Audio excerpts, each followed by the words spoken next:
Sejak kapan nama kita tertulis di dalam kitab kehidupan? Saya Pendeta Henry Tandianta, Master of Bibliology Studies. Bapak Ibu Saudara, syarat masuk surga adalah nama kita tertulis dalam kitab kehidupan. Wahyu 20 ayat 13, 14, 15. Hanya orang yang namanya tertulis dalam kehidupan, dalam kitab kehidupan, itu yang masuk surga. Ya, sehebat apapun Anda, jadi alim, jadi kusuk gitu. 3 hari dari 7 hari kalian ada di dalam gereja, ya.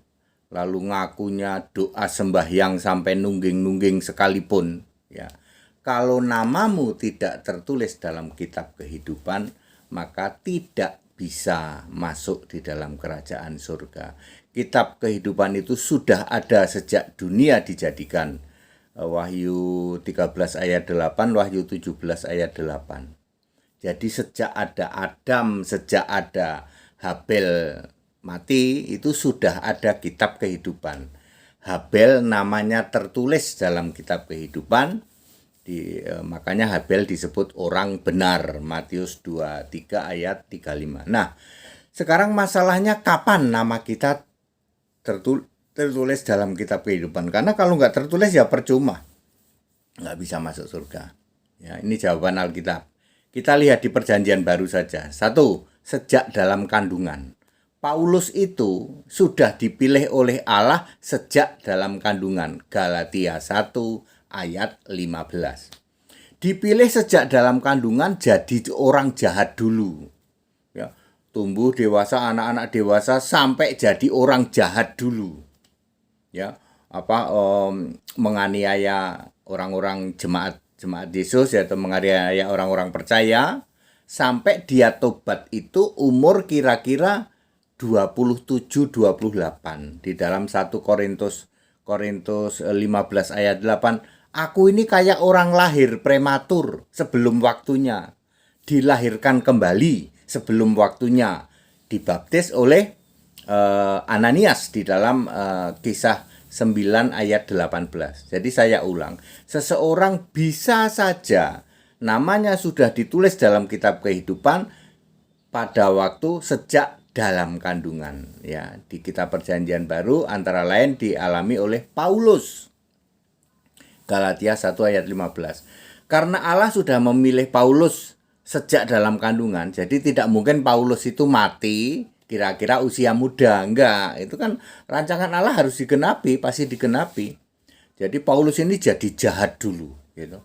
Jadi jahat dulu, jadi penganiaya jemaat dulu, lalu tobat kira-kira di bawah 30 tahun. Kan orang itu kalau Israel itu melayani itu kira-kira umur 30 tahun tuh. Yesus itu juga begitu dalam Lukas 3 ayat 23. Maka Paulus ini tobat sebelum waktunya, seperti bayi baru lahir, artinya di bawah 30. Kemungkinan sekitar 27.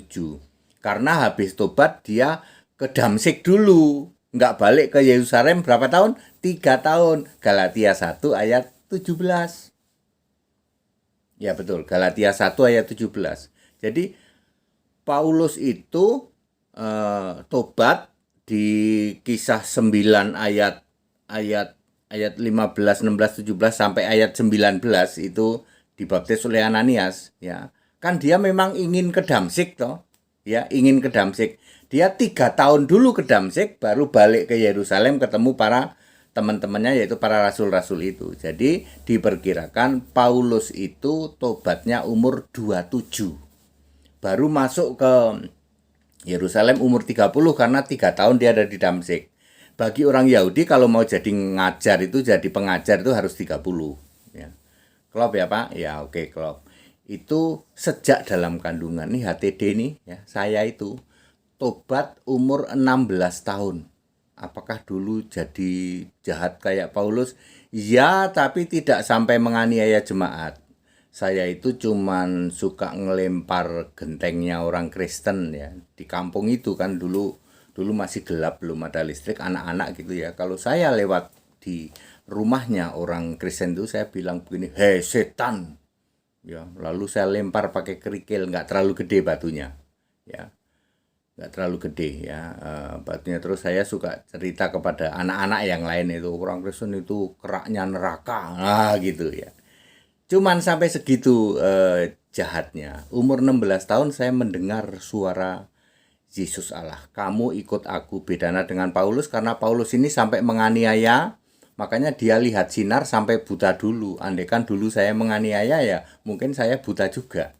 Jadi Paulus itu selain melihat sinar, mendengar suara, ya. Jadi kalau saya mendengar suara doang, nggak lihat sinar, sama-sama roboh. Ya. Terus, ya, itu saya umur 16 tahun lah, bener-bener clear Alkitab itu umur 54 tuh. Perlu waktu berapa tahun tuh? Ya, dari 16 sampai 54, 39 tahun ya. Seperti itu, atau 38 tahun gitu. Ya. 35 tahun diantaranya masuk Tritunggal, Maha Sesat, Maha Bidat, Maha Bejat itu. Ya. Ya, jadi yang pertama adalah sejak dalam kandungan. Yang kedua, sejak dibaptis. Itu Paulus juga dibaptis juga oleh Ananias. Sejak dibaptis, Yesus berkata di dalam Yohanes 3 ayat 5, kalau kamu tidak dilahirkan kembali dari air dan roh. Dilahirkan kembali artinya dibaptis. Ya, sejak saat itulah namamu ditulis dalam kitab kehidupan. Yang jadi masalah adalah baptisannya harus benar alkitabiah sesuai konteks waktu. Yesus membaptis murid-muridnya dalam nama Bapa, Anak, Roh Kudus itu dulu.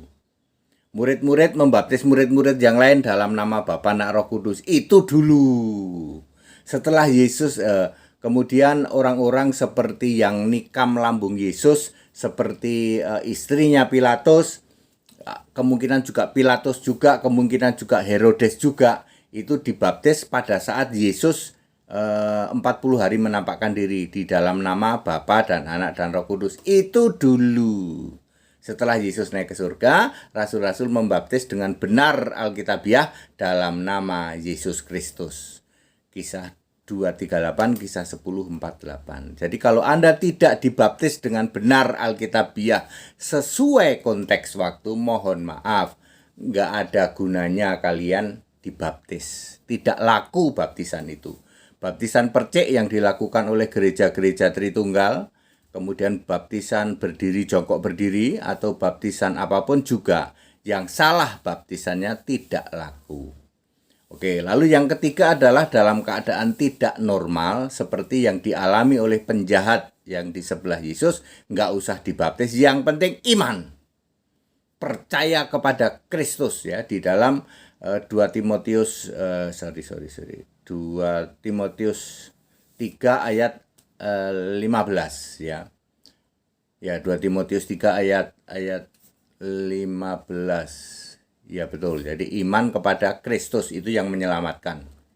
Ya, mungkin saja kondisi kita seperti itu, sudah sakit-sakitan, udah masa tua, atau tidak masa tua juga sakit-sakitan, lalu kita mulai dibuka pikiran, ya, lalu kita menyatakan tobat, belum dibaptis, nggak apa-apa, ya, tidak harus dibaptis, ya tetap selamat, seperti yang dialami oleh penjahat yang di sebelah Yesus. Jadi begitu Bapak Ibu Saudara, sejak kapan nama kita tertulis dalam kitab kehidupan? Untuk kasus Paulus sejak dalam kandungan, untuk secara umum sejak dibaptis ya. Kalau ada kesempatan dibaptis, makanya segera baptis.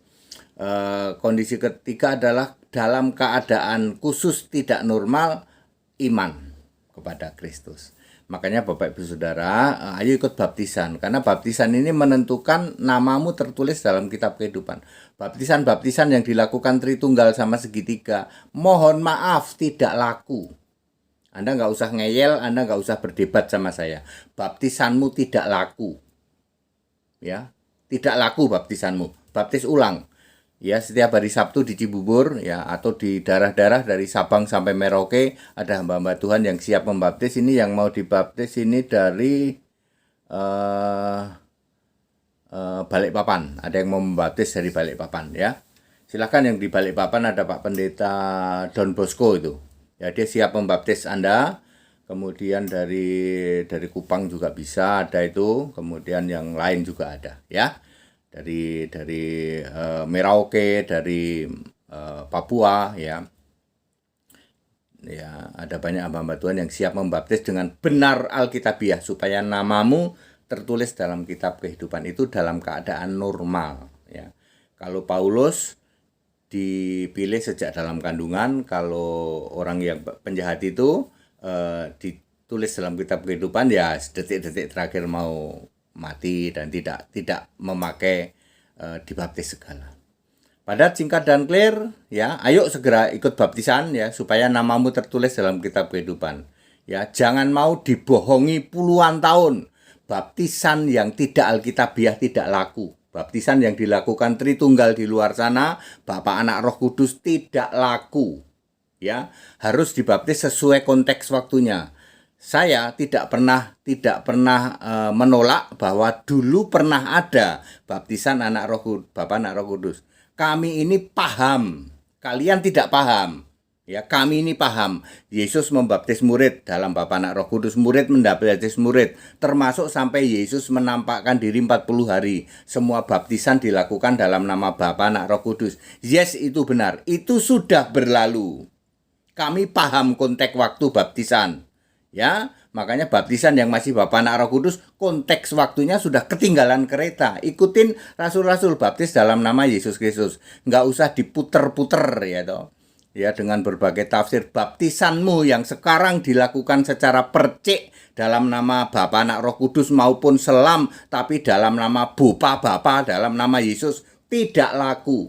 Percuma, namamu tidak tertulis di dalam kitab kehidupan, dan dijamin kalau tidak tertulis dalam kitab kehidupan tidak masuk surga. Lihat, segala hormat kemuliaan untuk Yesus Kristus. Saya segera baptis di Cibubur setiap hari Sabtu, ya. Kemudian di tempat-tempat lain silakan Anda hubungi saya, nanti saya jadwalkan hamba-hamba Tuhan di daerah-daerah. Segala hormat kemuliaan untuk Yesus Kristus. Haleluya, amin.